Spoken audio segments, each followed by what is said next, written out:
The gunshot echoed across the dusty plains of Montana Territory, 1872, sending Gabriella Hayes fleeing through the night with nothing but the clothes on her back and her father's gold pocket watch clutched in her trembling hand. Her lungs burned as she ran, the memory of her father's blood spilling across their cabin floor still fresh in her mind. "Keep running, Gabby," she whispered to herself, her voice barely audible over the pounding of her heart. "They will find you if you stop." 3 days earlier, Gabriella had witnessed something she shouldn't have: a secret meeting between the newly appointed territorial judge and members of the notorious Blackwell gang. Now her father was dead, and she was marked for death, carrying knowledge that powerful men would kill to keep buried. The moon disappeared behind a cloud, plunging the landscape into darkness. Gabriella stumbled, her boot catching on a rock, sending her tumbling down a small embankment. Pain shot through her ankle as she landed hard on the ground below.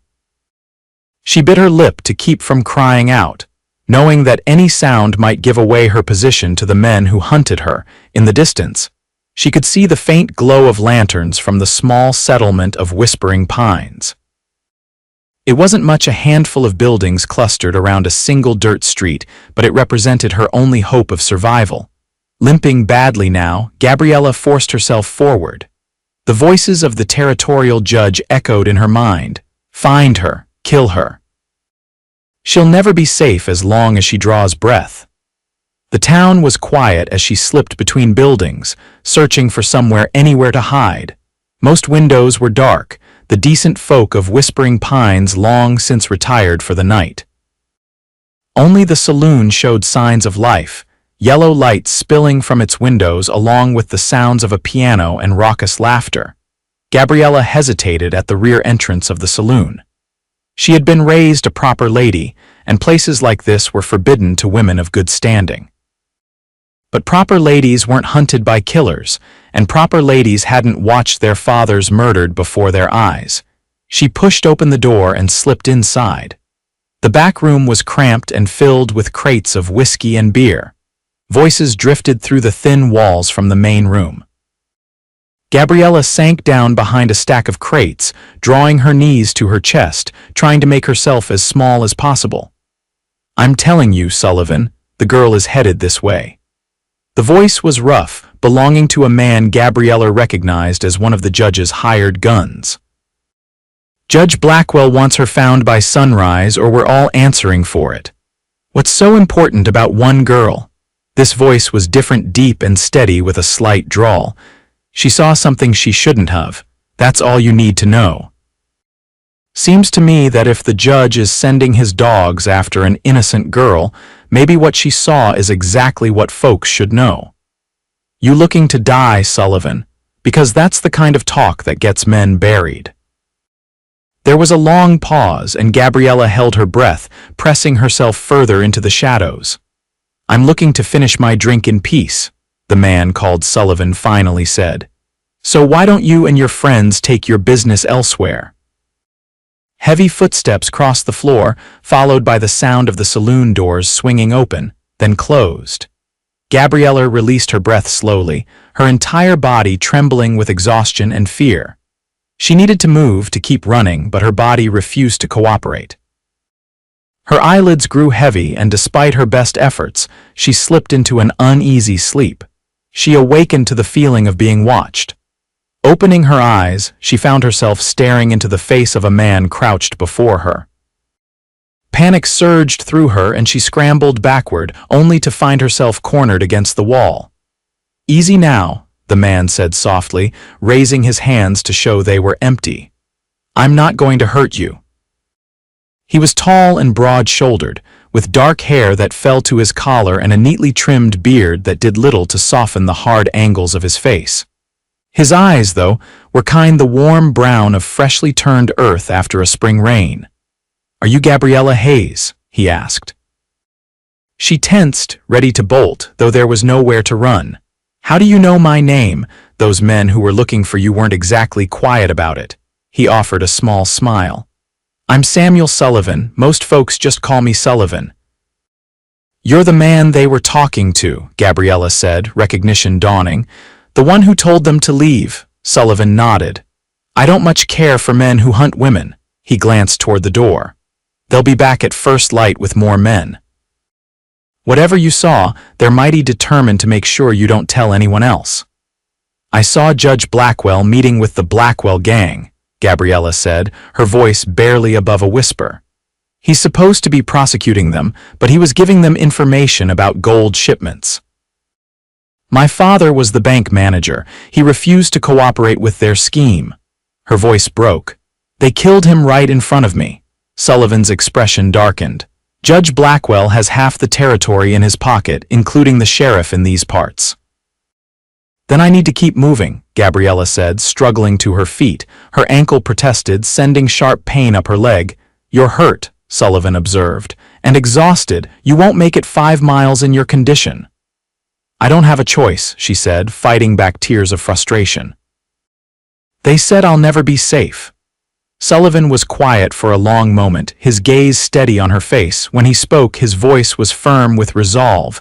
"Then I'll be your safety." Gabriella stared at him. "You don't even know me." "I know enough," Sullivan replied. "I know you're in trouble.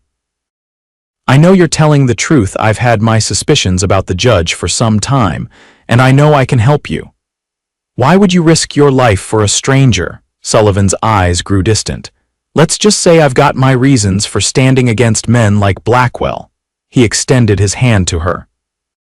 "Do you trust me, Miss Hayes?" Gabriella hesitated only a moment before placing her hand in his. "I don't have much choice, do I, Mr. Sullivan?" "Sullivan," he corrected with a small smile. "Just Sullivan." He led her through the back door of the saloon to where a magnificent chestnut stallion was tethered. "This is Thunder," Sullivan said, patting the horse's neck. "He's the fastest horse in the territory and loyal as they come." Sullivan helped Gabriella mount, then swung up behind her. The solid warmth of his chest against her back was oddly comforting after days of terror and solitude. "Where are we going?" she asked as they rode away from Whispering Pines, the town's few lights fading behind them. "I've got a cabin up in the foothills," Sullivan said. "It's remote. Hard to find if you don't know it's there. We'll be safe while we figure out our next move." Gabriella wanted to believe him, but fear had become her constant companion. "They'll never stop looking for me." Sullivan's arms tightened slightly around her as he guided Thunder through a narrow pass between rocky outcroppings. "Then we'll just have to make sure they never find you." They rode through the night, the moon occasionally emerging from behind clouds to light their way. Gabriella found herself drifting in and out of consciousness, lulled by the rhythmic movement of the horse and the steady presence of Sullivan behind her. She awoke fully as the first light of dawn painted the eastern sky. They had climbed higher into the foothills, and the air was cooler, tinged with the scent of pine. Ahead, nestled against the side of a hill and surrounded by trees, stood a small cabin. "Home," Sullivan said simply as he brought Thunder to a halt and dismounted. He reached up to help Gabriella down, his hands strong and sure at her waist.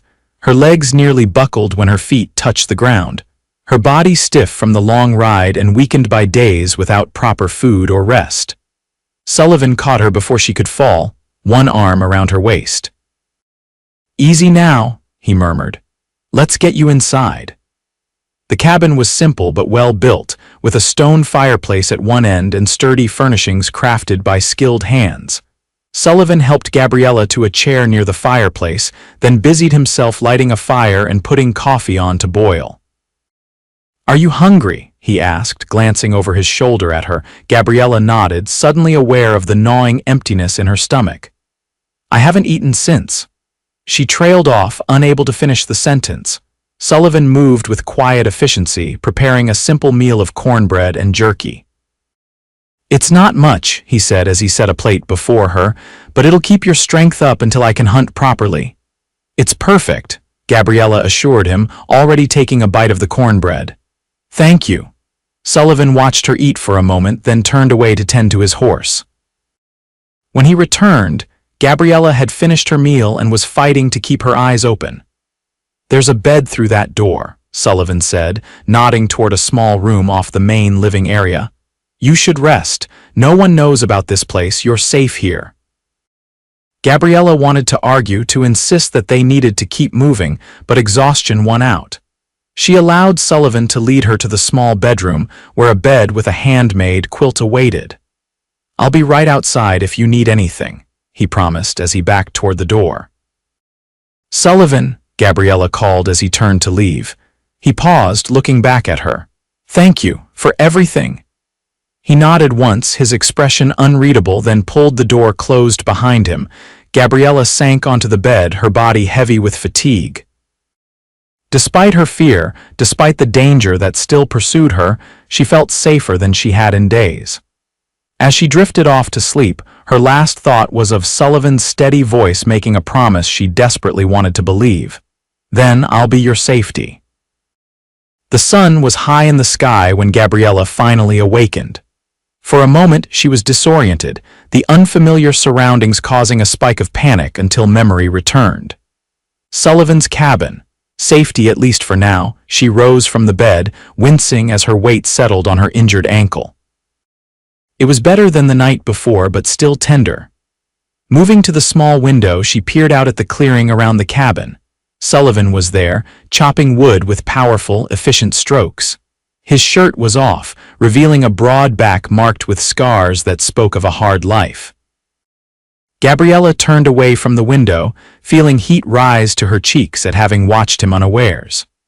She found a basin of clean water had been left for her, along with a sliver of soap and a clean if somewhat worn shirt that must belong to Sullivan. Grateful for the chance to clean up, Gabriella washed away days of dirt and fear, then changed into the offered shirt, which hung nearly to her knees. Her own clothes she washed in the basin, hoping they would dry quickly. When she emerged from the bedroom, Sullivan was just coming through the front door, arms laden with split wood. He stopped short at the sight of her, his gaze taking in her damp hair and his oversized shirt before quickly averting his eyes. "You're awake," he said unnecessarily, moving to stack the wood beside the fireplace. "How's the ankle?" "Better," Gabriella replied. "Thank you for the clothes and the water." Sullivan nodded, still not quite looking at her. "Figured you'd want to wash up. There's a stream about 50 yards behind the cabin if you need more water." He busied himself with building up the fire. "I was about to make some stew. Got a rabbit earlier." "I can help," Gabriella offered, moving toward the small kitchen area. "It's the least I can do." Together, they prepared a simple but hearty stew, working in companionable silence that gradually gave way to conversation. "How long have you had this cabin?" Gabriella asked as she chopped wild onions Sullivan had gathered. "Built it about 3 years ago," he replied, skinning the rabbit with practiced movements. "Needed a place away from towns and people." "You don't like people?" A ghost of a smile touched his lips. "Some people I like just fine, but after the war I found I needed quiet more than company." "You fought in the war?" Gabriella asked, though the scars she'd glimpsed on his back had already suggested as much. Sullivan nodded. "Union cavalry, saw things no man should see." His hands stilled for a moment, his eyes distant. "Did things no man should have to do?" Gabriella sensed the weight of memories pressing down on him. "My father said the war changed many good men. Your father sounds like a wise man." Sullivan resumed his work, his movements precise and controlled. "Tell me about him." And so, as they prepared the meal, Gabriella told Sullivan about her father, his quiet strength, his unwavering principles, his love for her mother who had died of fever when Gabriella was just 14. She spoke of his position as bank manager in the growing town of Helena, of his dream to see her educated and independent. "He taught me to read ledgers and balance accounts," she said with a small smile. "Said a woman should always be able to make her own way if need be." "He was right," Sullivan agreed, setting the pot of stew over the fire to cook. "Though I imagine a lady with your upbringing had other prospects." Gabriella thought of the suitors her father had politely but firmly turned away, the aspiring politicians and businessmen who saw her as a path to respectability or her father's connections. None that interested me, she admitted. I always thought there should be more to marriage than advantageous connections. Sullivan's eyes met hers briefly, something unreadable flickering in their depths. There should be, he agreed quietly. They ate their stew as afternoon faded toward evening, the conversation turning to more immediate concerns. Judge Blackwell will have men searching every town and settlement within 100 miles, Sullivan said, his expression grim. But they won't find this place easily. We can stay here while we figure out what to do. What can we do? Gabriella asked, setting aside her empty bowl. You said yourself the judge has half the territory in his pocket. Not everyone, Sullivan replied. There's a federal marshal I know, a man named James Cooper. He's been trying to build a case against the Blackwell gang for years. Your testimony could be exactly what he needs. Hope flickered in Gabriella's heart, quickly tempered by caution. How do we reach him without the judge's men finding us first? Cooper moves around a lot, but he usually checks in at Fort Benton every few weeks. I can get word to him. Sullivan studied her face. But it means leaving you here alone for a day or two. Fear seized Gabriella at the thought, but she forced herself to be practical. When would you go? Tomorrow, Sullivan said. The sooner Cooper knows what you saw, the better. And there are supplies we need if we're going to stay here long. Gabriella nodded, fighting to keep her expression calm despite the anxiety churning inside her. I'll be fine. Sullivan regarded her with those perceptive eyes that seemed to see right through her brave facade. You're not fine, he said gently, but you're stronger than you know, Gabriella Hayes. The way he said her name soft yet certain made something flutter in her chest. My friends call me Gabby, she said, surprising herself. A small smile curved Sullivan's lips. Gabby, he repeated, testing the name. It suits you. That night, Sullivan insisted Gabriella take the bed again while he slept on a bedroll near the fireplace. Despite her exhaustion, sleep eluded her as she listened to the night sounds, the distant howl of wolves, the whisper of wind through pine needles, and the occasional creak of floorboards as Sullivan moved restlessly in his makeshift bed. She thought of her father, of the life she had lost so suddenly, and tears slipped silently down her cheeks. She had not allowed herself to truly grieve, too consumed by the immediate need to survive. Now, in the relative safety of Sullivan's cabin, sorrow washed over her in waves. She must have made some sound, for suddenly Sullivan was at her door, his silhouette outlined by the dying firelight. Gabby. His voice was low with concern. Are you all right? She wiped hastily at her tears. I'm sorry, I didn't mean to disturb you. Sullivan hesitated, then moved to sit on the edge of the bed, his weight causing the simple frame to creak slightly. You didn't disturb me. I wasn't sleeping well anyway. In the dim light, Gabriella could just make out his features, the strong line of his jaw, the furrow between his brows. Without thinking, she reached out and touched his hand where it rested on the quilt. Tell me something about yourself, she requested softly. Something from before the war. Sullivan was quiet for so long that Gabriella thought he might not answer. Then, his voice barely above a whisper, he began to speak. I grew up in Kentucky. My father raised horses, the finest in the county, he always said. My mother tended a garden that was the envy of every woman for 20 miles. A small smile touched his lips at the memory. I had 2 sisters, both younger, Mary and Elizabeth. They used to follow me everywhere, driving me half mad with their chatter and questions. Where are they now? Gabriella asked. The smile faded from Sullivan's face. Gone, all of them, raid during the war, Confederate irregulars. His voice was flat, emotionless, but Gabriella felt the depth of pain beneath the words. I'm so sorry, she whispered, her hand tightening on his. Sullivan's fingers curled around hers, warm and strong. It was a long time ago. But Gabriella knew that some wounds never truly healed, only became bearable with time. They sat in silence, connected by shared grief and the simple comfort of human touch. Try to sleep, Sullivan finally said, gently disentangling his hand from hers. Tomorrow will come soon enough. Gabriella nodded, though she doubted sleep would come easily. Thank you for telling me. Sullivan paused at the doorway, looking back at her. "No one's asked in a very long time," he said simply, then disappeared into the darkened main room.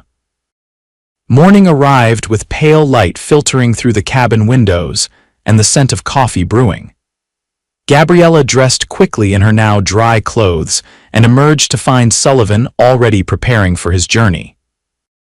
"There's coffee and some cornbread," he said, not looking up from the saddlebags he was packing. "Should be enough food to last until I get back. Keep the fire low during the day so the smoke won't give away your position." Gabriella poured herself a cup of coffee, watching as Sullivan methodically checked his rifle and pistol. "How long will you be gone?" "2 days if all goes well, 3 at most." He finally looked up at her, his expression serious. "If I'm not back by the 4th day, there's a map in that drawer."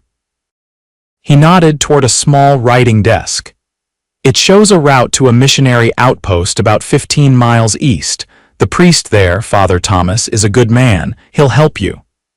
The implication was clear. If Sullivan didn't return, it meant something had gone very wrong. Gabriella felt cold despite the warmth of the coffee cup in her hands. "I'll come back," Sullivan said, reading her fear. "That's a promise." "Be careful," Gabriella said, unable to articulate the strange tightness in her chest at the thought of him riding into danger on her behalf.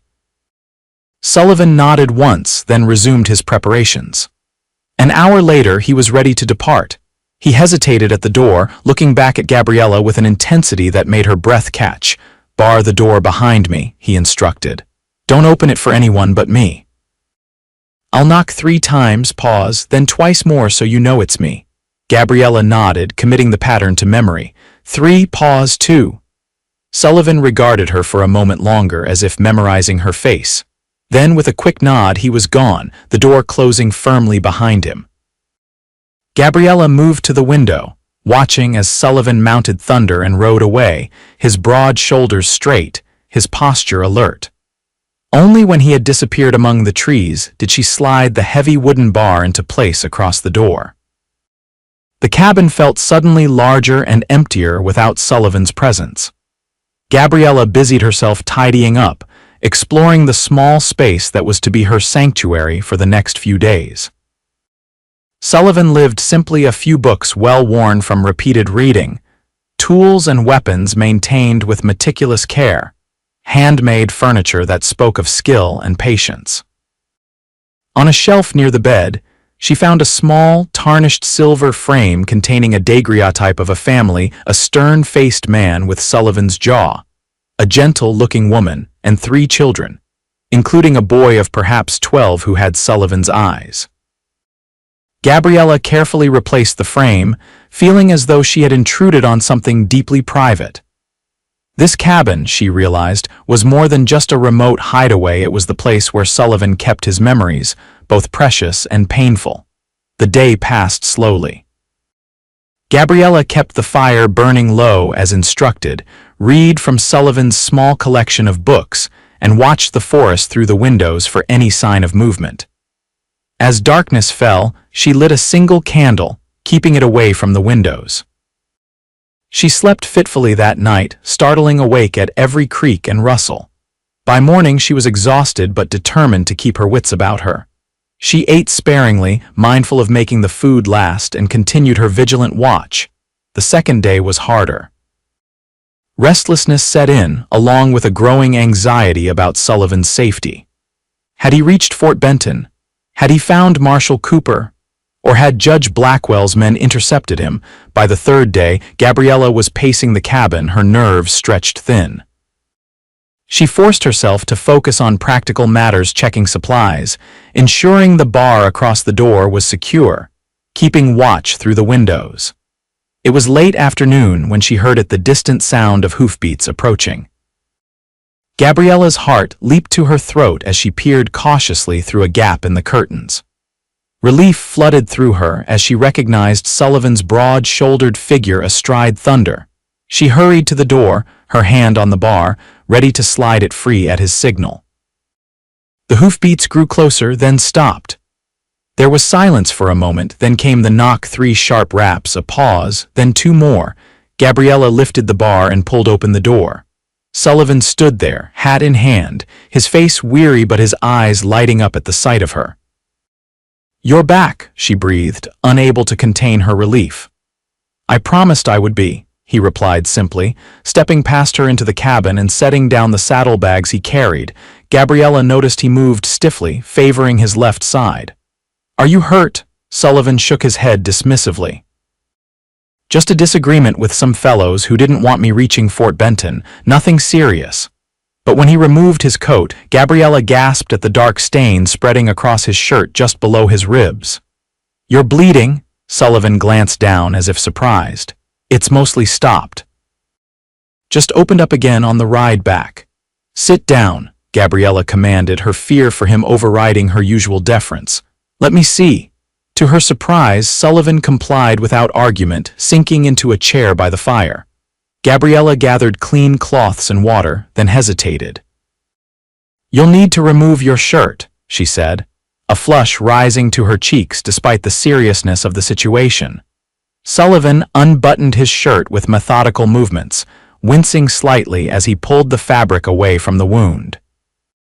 Gabriella tried to focus solely on the injury, a long gash along his left side that, while not deep, had clearly bled considerably. "What happened?" she asked as she gently cleaned away dried blood. "Ran into a couple of the judge's men in a tavern," Sullivan explained.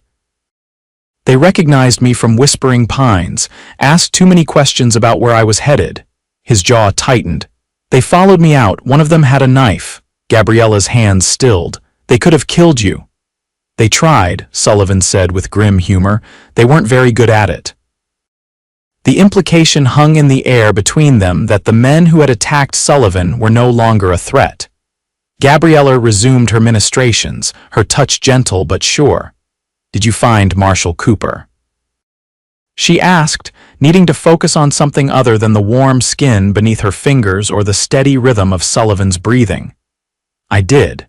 He was already in Fort Benton, as luck would have it. He's very interested in what you witnessed." Sullivan watched her face as she worked. "He wants to meet with you, but not until it's safe. He's gathering evidence against the judge and the Blackwell gang. Your testimony could be the final piece he needs. So we wait." Gabriella secured a clean bandage around Sullivan's torso, trying to ignore the solid muscle beneath her hands or the way his breath caught when her fingers brushed his skin. "We wait," Sullivan confirmed. "Cooper will send word when it's time. Could be a week, could be longer." Gabriella sat back on her heels, looking up at him. "Thank you for risking your life for me." Sullivan's eyes held hers, something unspoken passing between them. "I told you I would keep you safe. I meant it." The days that followed settled into an unexpected rhythm. Sullivan hunted and taught Gabriella how to dress game. She cooked and mended his clothes. They read aloud to each other in the evenings by firelight Shakespeare's sonnets, Dickens' tales, whatever books Sullivan had on his shelves. They talked, too, more openly than Gabriella had ever spoken with anyone. Sullivan told her of battles fought and comrades lost, of his journey west after the war, searching for peace he wasn't sure existed. She shared her own dreams of the bookshop she had hoped to open someday, of the places she had longed to see. "My father always said I was too independent for my own good," she admitted one evening as they sat before the fire, a chessboard between them. "He worried no man would want a wife who preferred ledgers to lace." Sullivan moved his knight, taking her bishop. "Your father worried about the wrong men," he said quietly, his eyes on the board. "A wise man values a woman's mind as much as her beauty." Gabriella glanced up sharply, but Sullivan's expression revealed nothing beyond concentration on the game. She moved her queen, putting his king in check. "Your move," she said, both of them aware she wasn't just talking about chess. Days turned into weeks. Spring advanced, bringing wildflowers to the clearing around the cabin and longer, warmer days. Sullivan built a small garden, and Gabriella planted seeds they had traded for at a distant homestead Sullivan occasionally visited for news and supplies. They were careful during these excursions, Sullivan always returning by different routes, watching for signs of pursuit. But as April turned to May with no word from Marshal Cooper and no sign of the judge's men, a tentative sense of security began to take root. It was during this time that something else began to grow between them, something neither was ready to name, but both increasingly acknowledged in small ways. It was in the way Sullivan's hand lingered when he helped Gabriella over a fallen log during their walks in the forest. It was in the way she found reasons to sit closer to him in the evenings, their shoulders occasionally touching as they read. One evening, as twilight painted the sky in shades of purple and gold, they sat on the small porch Sullivan had built, watching as fireflies began to appear among the trees. "I used to catch them in jars when I was a girl," Gabriella said softly. "My mother would scold me, saying they needed to be free to find their mates." Sullivan smiled, the expression transforming his usually serious face. "My sisters did the same. They would release them in our room at night, much to my mother's dismay." Gabriella studied his profile, the strong line of his jaw softened by the fading light. "You never talk about what you plan to do after?" Sullivan was quiet for a long moment. "Never thought much about after," he finally admitted. "For a long time there was just the war, then surviving the war, then finding a place where the memories weren't so loud." He glanced at her. "What about you? What will you do when this is over?" Gabriella looked out at the fireflies dancing among the trees. "I don't know anymore. Everything I planned was connected to a life that doesn't exist now." She hesitated. "But I'm starting to think perhaps that's not entirely a bad thing." Sullivan's hand found hers in the gathering darkness, his calloused fingers warm against her skin. They sat in silence as night fell completely, neither willing to break the spell of the moment with words that might say too much or not enough. It was 2 days later that everything changed. Sullivan had gone hunting at dawn, promising to return by midday with fresh meat for smoking. Gabriella busied herself with household tasks, humming softly as she worked. The sound of approaching horses around noon brought a smile to her face, Sullivan returning earlier than expected. But as she moved to the window, the smile died on her lips. 3 riders were approaching the cabin, none of them Sullivan. Gabriella's heart hammered in her chest as she recognized the lead rider, Harlan Reed, one of Judge Blackwell's most trusted men. They had found her. Moving swiftly, Gabriella grabbed Sullivan's spare pistol from its hiding place and checked that it was loaded, just as he had taught her. Then she took up position beside the window, out of sight but able to see the approaching men. They dismounted about 20 yards from the cabin, Harlan gesturing for the others to spread out. "Miss Hayes," he called, his voice carrying clearly in the still air. "We know you're in there. The judge just wants to talk." Gabriella remained silent, her mind racing. How had they found her? "Where was Sullivan?"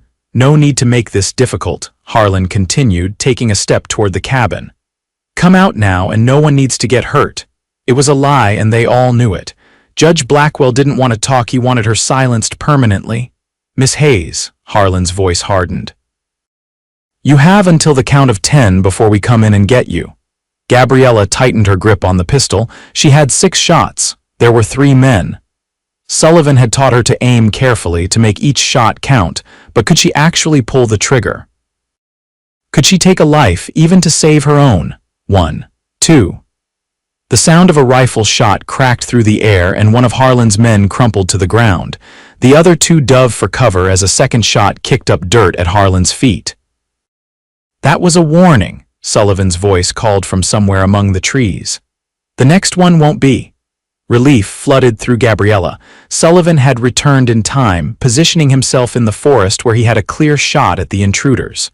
"You're outgunned, Sullivan," Harlan shouted back. "The girl isn't worth dying for."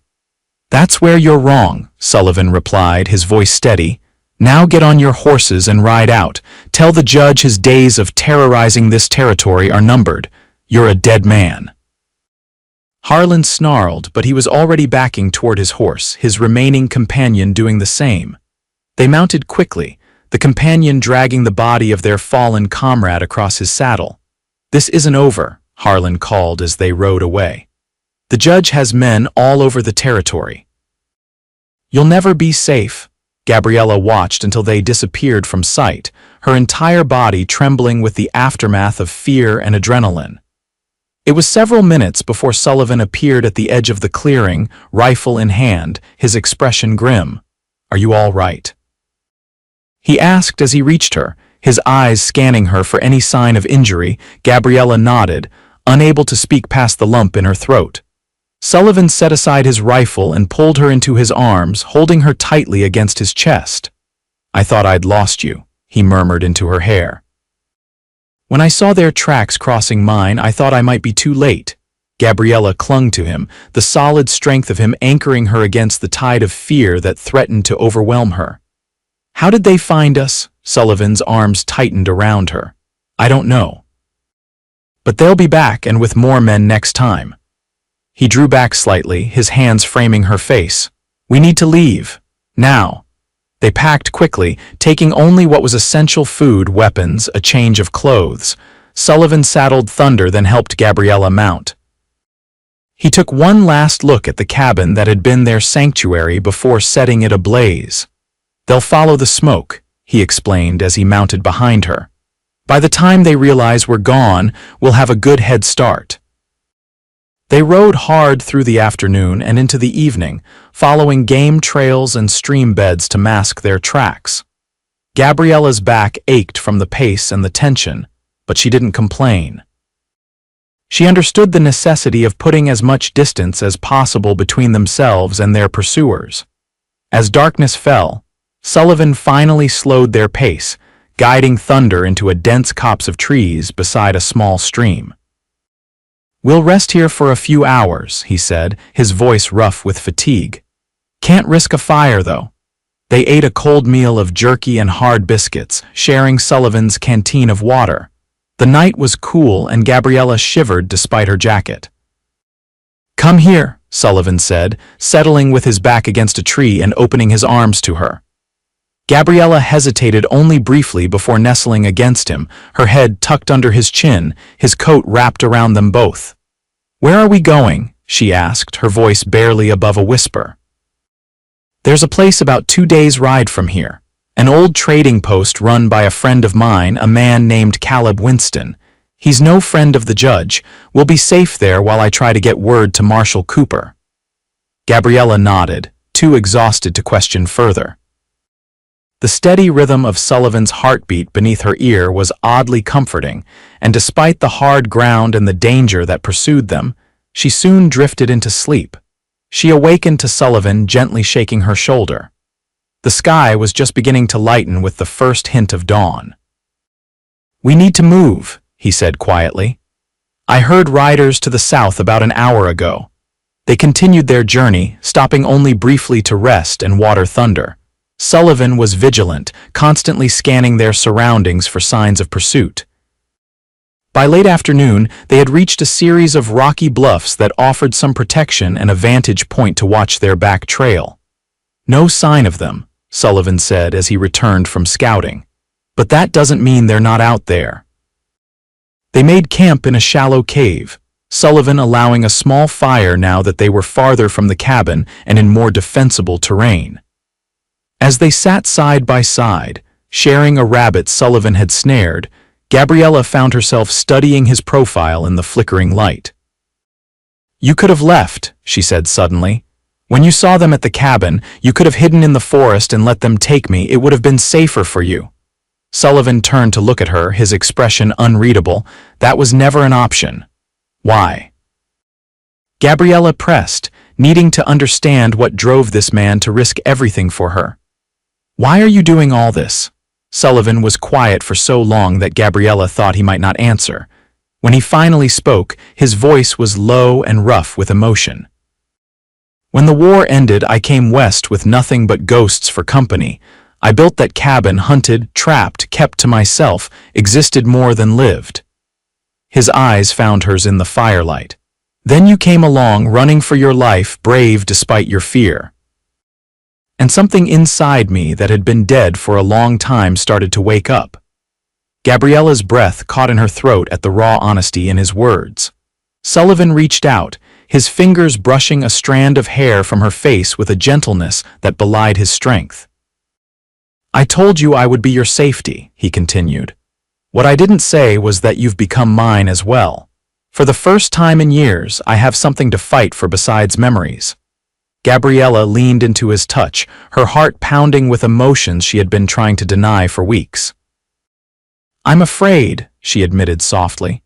"Not of the judge or his men, but of what I feel for you, of what happens when this is over." Sullivan's hand cupped her cheek, his thumb tracing the curve of her lower lip. "What do you feel, Gabby?" Instead of answering with words, Gabriella closed the distance between them, pressing her lips to his in a kiss that was both question and answer.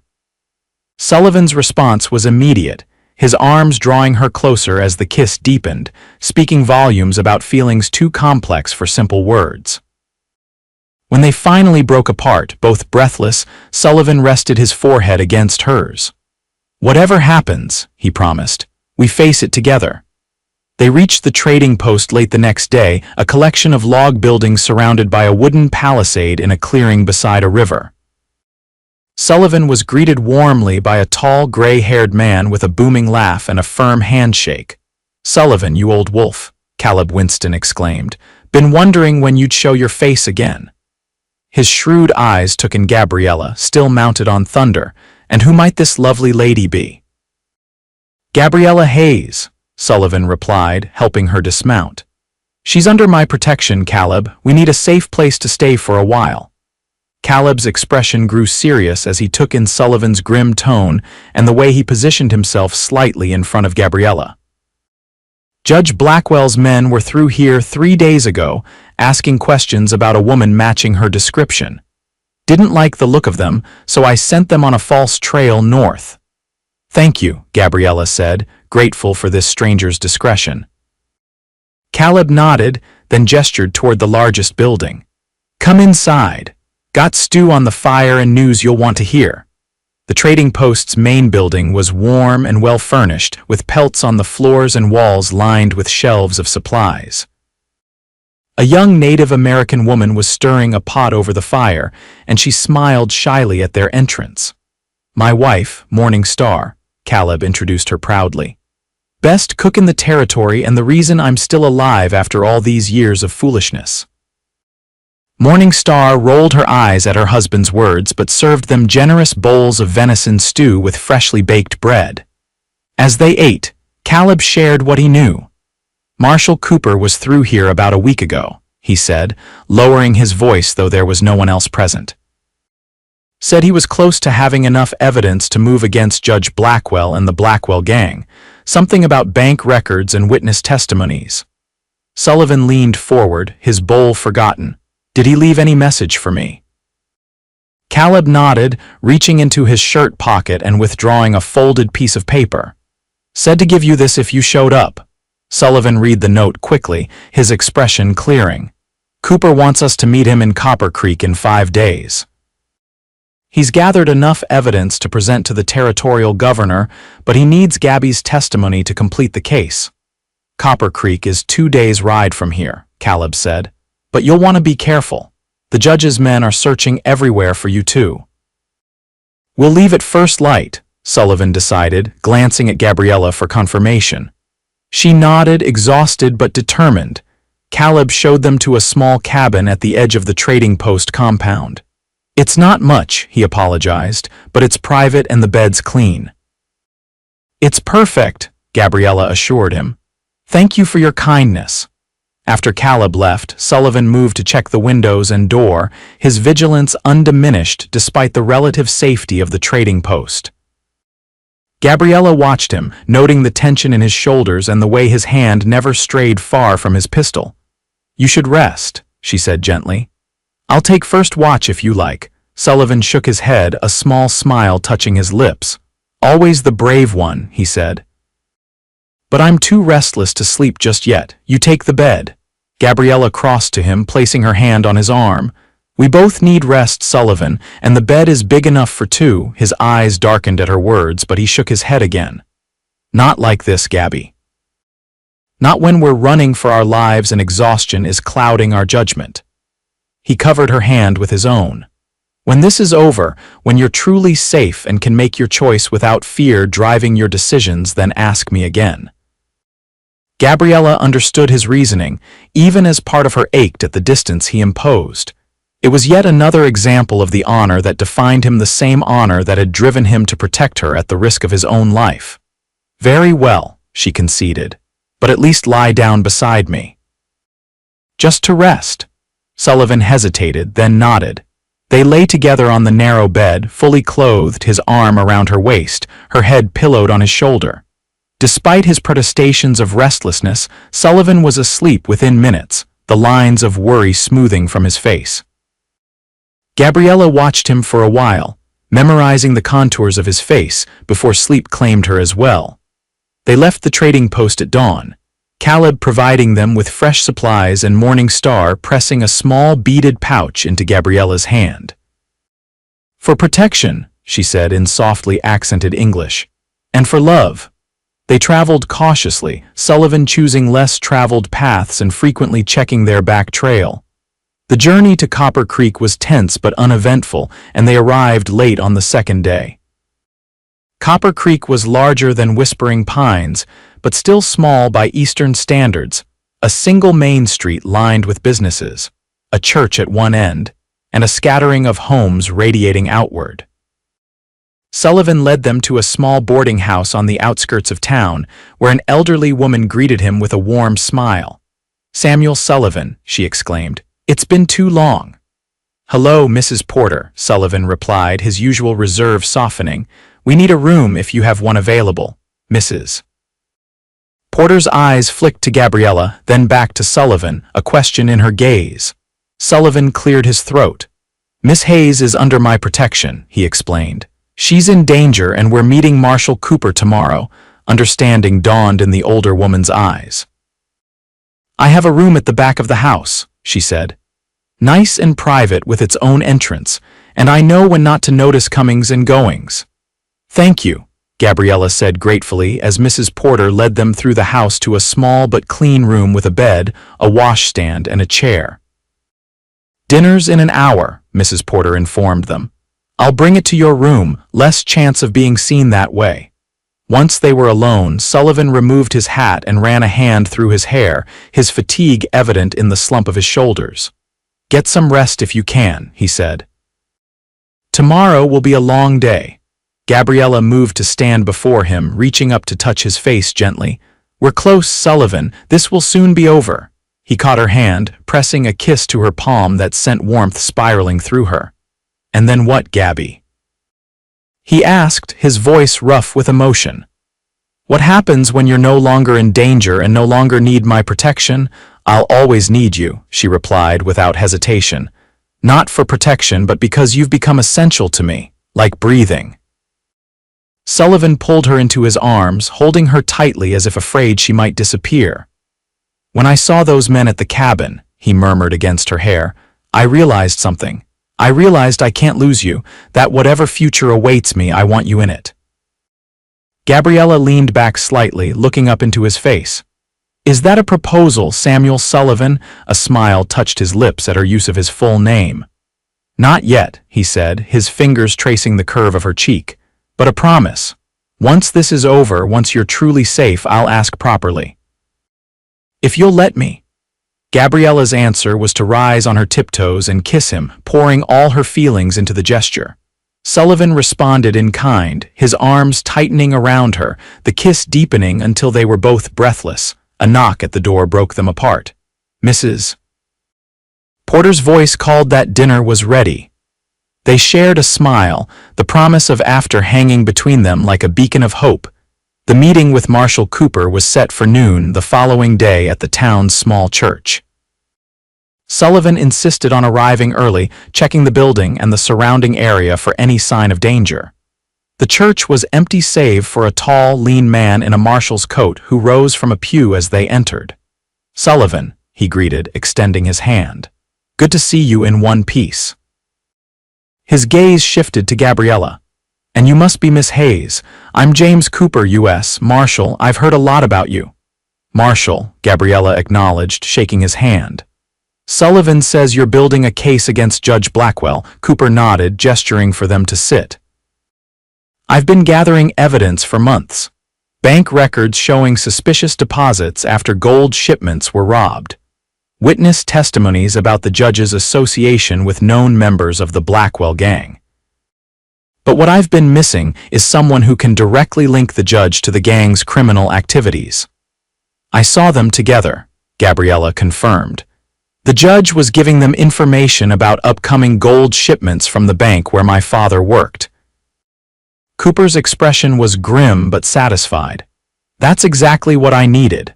The territorial governor is sending a special investigator next week. With your testimony, we can finally bring Blackwell to justice. A week, Sullivan frowned. We need to keep Gabby safe until then. I've arranged for a secure location, Cooper assured them. A ranch about 20 miles from here, owned by a former ranger named Thomas Grant. No one knows you'll be there, and Grant's men are all trustworthy. Sullivan didn't look entirely convinced, but he nodded. When do we leave? Tonight, Cooper replied. After dark. Less chance of being seen that way. They spent the rest of the day at Mrs. Porter's boarding house, Sullivan cleaning his weapons while Gabriella wrote down everything she remembered about the meeting between Judge Blackwell and the gang members. The details were seared into her memory: the date, the time, the exact words spoken, the map of the gold shipment route that had been spread on the table. As dusk fell, Cooper arrived with a wagon, its bed covered with canvas. Lie down under the canvas, he instructed. I'll drive you out of town. Less conspicuous than riding. They did as instructed, lying side by side in the wagon bed, the canvas concealing them from view. Sullivan kept his rifle close, his body tense with readiness despite the marshal's assurances. The journey to the ranch was slow and uncomfortable, the wagon bouncing over rutted roads. Gabriella found herself pressed against Sullivan in the confined space, drawing comfort from his solid presence beside her. Almost there, Cooper called softly after what seemed like hours. Just another mile or so. That was when they heard it, the sound of approaching riders moving fast. Cooper's curse was barely audible over the thunder of hooves. Sullivan, he hissed urgently, we've got company. Sullivan was already moving, pushing aside the canvas just enough to peer out. How many? He asked, his voice taut. At least 6, Cooper replied, urging the horses to greater speed. Too many for us to fight in the open. The ranch? Sullivan asked. Too far, Cooper said grimly. There's an old line shack about a quarter mile ahead. We might make it. The wagon lurched forward as Cooper whipped the horses. Gabriella clung to the side of the wagon, her heart pounding in her chest. Here, Sullivan pressed his pistol into her hand. 6 shots, make them count if you need to. His eyes held hers in the darkness. Stay down, stay alive. The first gunshot cracked through the night air, followed quickly by more. Cooper cried out and the wagon swerved wildly as he slumped forward. Sullivan vaulted over the side of the wagon, grabbing the reins before the horses could bolt. Cooper's hit, he shouted to Gabriella. Stay down. He guided the wagon off the road and toward a dark shape that must be the line shack Cooper had mentioned. Bullets whined past them, one splintering the wood of the wagon just inches from Gabriella's head. The wagon skidded to a halt beside the small building. Sullivan leaped down, firing his rifle to provide covering fire as Gabriella scrambled from the wagon. Together, they dragged Cooper's unconscious form into the shack and barred the door behind them. The shack was little more than a single room with a dirt floor and no windows. Sullivan quickly assessed their situation, his expression grim in the faint moonlight that filtered through cracks in the walls. Cooper's alive, but the bullet went through his shoulder. He's lost a lot of blood. He tore strips from his shirt to bandage the wound. We're surrounded, outgunned, and they know exactly where we are. Gabriella checked the pistol he had given her, trying to control the trembling of her hands. What do we do? Sullivan moved to one of the walls, peering through a crack. They're setting up positions around us. They'll wait until dawn, then rush the shack. He turned to look at her, his face shadowed. I'm going to draw them off. No, Gabriella's protest was immediate and fierce. "You can't go out there alone." "I'm not asking, Gabby." Sullivan's voice was gentle but firm. "I'll lead them away from here. Once they're gone, you wait until nightfall, then get Cooper to the ranch. Grant's men will protect you until the governor's investigator arrives." Gabriella crossed to him, gripping his arms. "There has to be another way. We can fight them together." Sullivan's hands came up to frame her face. "There are too many of them. This is the only way to ensure you survive to testify." His thumbs brushed away tears she hadn't realized were falling. "And you have to survive, Gabby. Not just for the case against Blackwell, but because I can't bear the thought of a world without you in it." "And what about me?" she demanded, her voice breaking. "How am I supposed to bear a world without you?" Sullivan's answer was to kiss her desperately, thoroughly, pouring everything he couldn't say into the gesture. When he finally pulled away, his breathing was ragged. "I promise to be your safety," he reminded her. "This is me keeping that promise." Before she could argue further, he was checking his weapons, preparing to leave. "Wait until you hear me engage them to the east," he instructed. "Then get Cooper ready to move as soon as it's dark." Gabriella wanted to scream, to beg him to stay, but she knew he was right. Their only chance was for someone to draw off their attackers. Instead, she reached into her pocket and withdrew the small beaded pouch Morning Star had given her. "For protection," she said, pressing it into his hand. "And for love." Sullivan's fingers closed around the pouch, his eyes never leaving hers. "I will come back to you," he vowed. "That's a promise I intend to keep." Then he was gone, slipping through a loose board at the back of the shack and into the darkness beyond. Gabriella held her breath, counting the seconds, her entire being focused on the sounds outside. Minutes passed in tense silence. Then came the sound of gunfire to the east, followed by shouts and the thunder of hooves as their attackers gave chase. Gabriella waited until the sounds faded into the distance before turning her attention to Cooper. The marshal was pale but conscious, his eyes focusing on her with difficulty. "Sullivan?" he asked weakly. "Drawing them off," Gabriella replied, checking his bandage. "We need to get you to the ranch as soon as it's dark." Cooper nodded, wincing at the movement. "Grant's place, 3 miles northeast. Follow the creek." Gabriella spent the next hours tending to Cooper and preparing for their journey. She found supplies in the shack, an old canteen, some jerky, a moth-eaten blanket. As the day wore on, she strained to hear any sound of Sullivan's return, but there was only silence. Dusk finally came, bringing with it a light rain that would help mask their movements. Gabriella helped Cooper onto one of the wagon horses, then mounted the other herself. Together they set off toward the northeast, following the small creek that wound through the landscape. The journey was slow and painful for Cooper, but he remained conscious, guiding them as best he could. It was fully dark by the time they saw lights ahead the windows of a large ranch house surrounded by smaller buildings.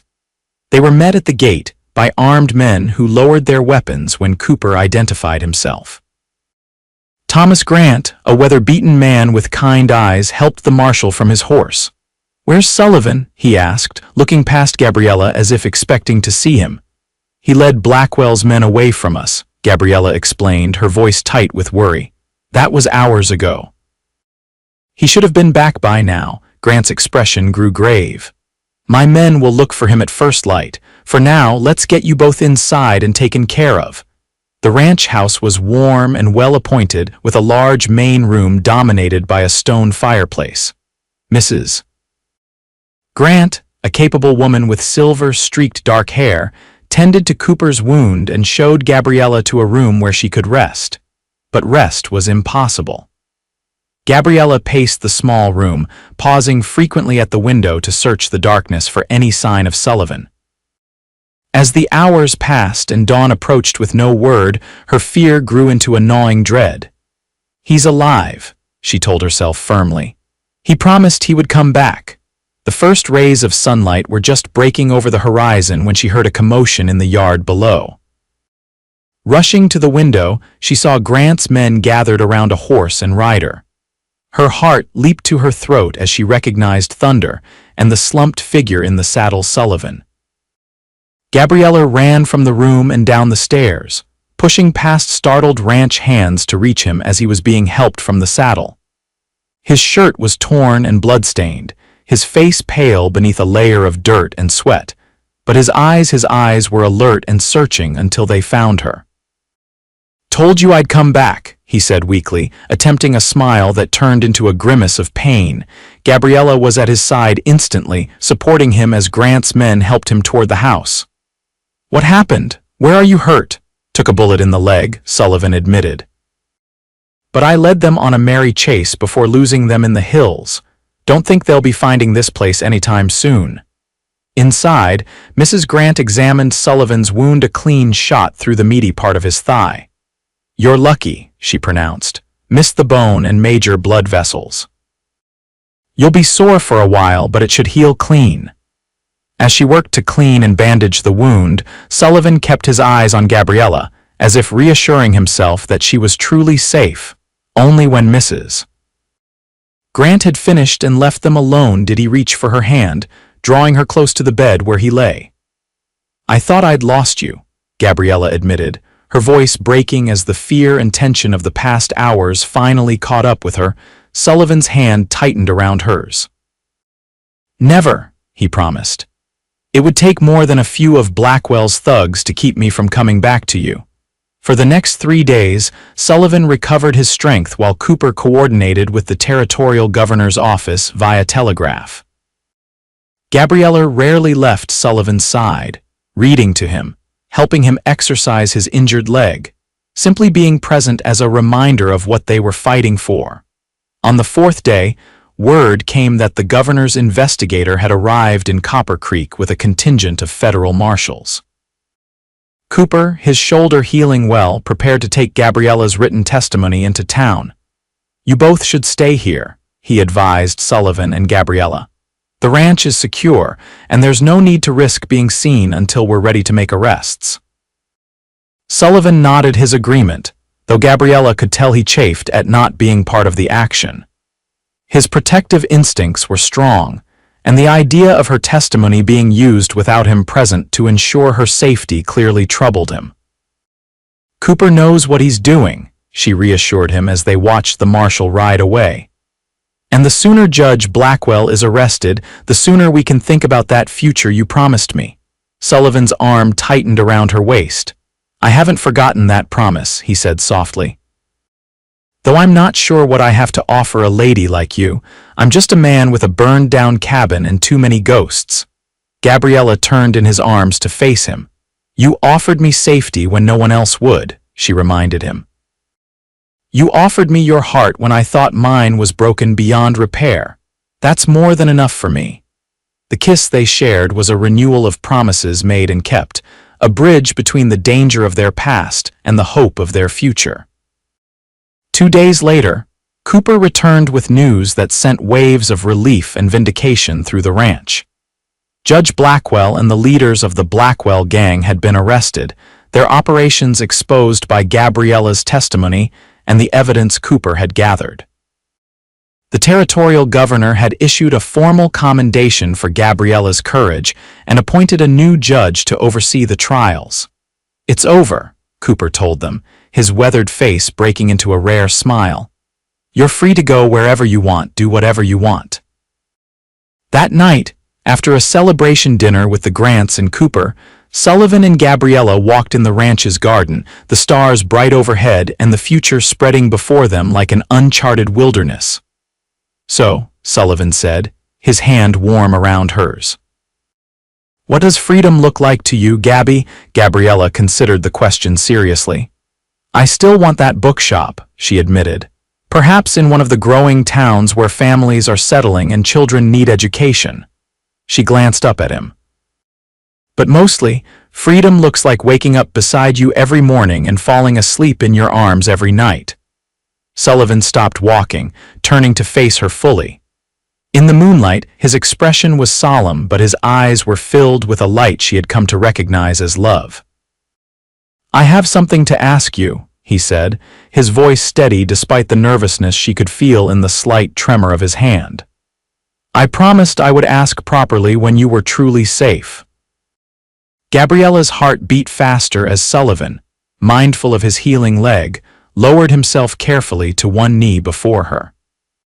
From his pocket, he withdrew a small circle of silver, not a traditional ring, but a band he had fashioned himself from a silver dollar during his recovery, carefully polished until it gleamed in the moonlight. Gabriella Hayes, he said, his voice rough with emotion. I promised to be your safety, but you've become mine as well. You've shown me that there's more to life than just surviving, that there's joy and purpose in loving someone with your whole heart. He held up the silver band. I'm asking you to marry me. To build that bookshop, to make a home with me, to face whatever comes next together. Tears blurred Gabriella's vision as she looked down at this man who had risked everything for her, who had taught her the true meaning of courage and love. Yes, she whispered, then louder. Yes, Samuel Sullivan. I will marry you. Sullivan slipped the ring onto her finger, then rose to his feet, pulling her into an embrace that spoke of promises kept and a future secured. As his lips found hers, Gabriella knew with absolute certainty that she had found not just safety, but the place where she truly belonged in the arms of the man who had vowed to protect her, and in doing so had saved them both. In the years that followed, the legend of Sullivan and Gabriella Hayes Sullivan would become part of the territory's lore, how a brave young woman and the cowboy who protected her brought down a corrupt judge and one of the most notorious gangs in the West. Their bookshop in the growing town of Riverton became a gathering place for settlers and travelers alike, with Sullivan's handcrafted shelves holding volumes of knowledge and adventure for all who sought them. They had 3 children, 2 sons with their father's steady gaze and quiet strength, and a daughter with her mother's courage and determination. Sullivan taught his children to ride and hunt and respect the land, while Gabriella taught them to read and question and stand up for what was right.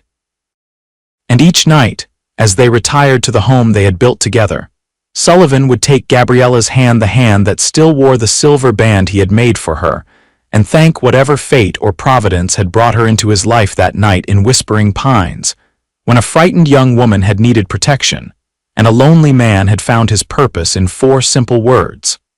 Then I'll be her safety.